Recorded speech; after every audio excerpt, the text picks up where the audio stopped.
Greetings, my wonderful students. Today we discuss congressional committees. Purposes of the committees. Congress hears thousands of bills each session. The committee system allows Congress to effectively debate and judge these bills before a vote. The committees divide work among smaller groups, allowing lawmakers to know all the details of their particular bills. So, the Committee on Agriculture works on the agriculture bill, knows all the details of that. The Committee on Intelligence knows all the details of their particular bills. The committees select which bills out of the thousands will be heard by the floor. There might be 10, 20, or 100 bills in the Agricultural Committee. They will decide which bills on agriculture will go to the floor. The Defense Committee will decide which bills on defense go to the floor. Compromises happen in the committees. Most bills never make it past committee. So if there's a compromise between the Democrats and the Republicans, it usually happens in that committee. Many bills never make it past committee at all. They never reach the floor. They die in committee. The committees sometimes hold public hearings and investigations, which can help the public learn about important problems that face the nation. Kinds of committees. A standing committee. Now, a standing committee is a permanent committee set up to deal with a specific kind of issue.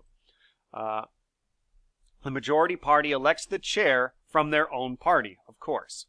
Subcommittees specialize in a specific subcategory for the committee that it's a part of. So, for example, if you had an agricultural committee, there might be a subcommittee in agriculture that just looks at, say, a corporation dealing with fertilizer or weed killer and herbicides. Now then, there are select committees. These are temporary committees, usually, created to study specific issues. One example is organized crime. Another example is problems of various interest groups. Now, usually they last only one term, but some have been renewed and continue to function, like the one on organized crime has been renewed over and over and over again. Then there are joint committees. These are made up of members from both the House of Representatives and the Senate.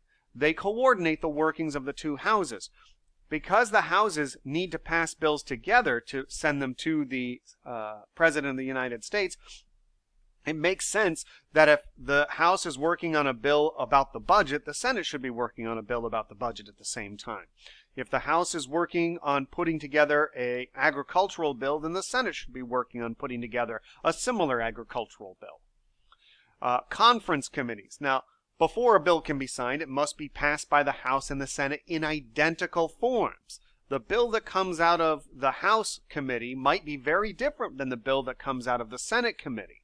And so once the bill's passed the House and a similar bill has passed the Senate, then you need to have a conference committee where they iron out the differences. So they'll take the House bill and the Senate bill, and representatives and senators will sit down and they'll hammer out a compromise between the House and the Senate. And then those bills will be put right back to their original houses. So the compromise bill will be sent to both the Senate and the House, and then it must be passed again in identical format. It cannot be amended, sent back to both houses for a vote. If it passes both houses, then it's sent to the President. Assignments to committees. Political parties assign membership to the committees in both houses. Lawmakers may request to serve on a specific committee. Each member is limited to the number of committees they may serve on. You can't serve on 20 different committees. You don't even have the time for that. Now, the committee chairperson's role. They are among the most powerful members of Congress. They decide when a committee will meet, what bills the committee will consider, and how long they'll consider those bills for. They also decide when a hearing on a bill will be held, and who is called to testify for that bill or against that bill. The chairperson manages the floor debates on the bills that come from their committee. So whoever's chair of the Defense Committee, they're going to manage the debate on that bill that comes from the Defense Committee. The seniority system. Now, originally, the senior member of the ruling party on a committee had the leadership of the committee.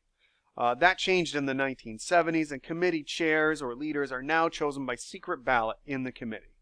And the chairpersons can hold their positions for only 3 consecutive terms, only 6 years. And that is our study of congressional committees.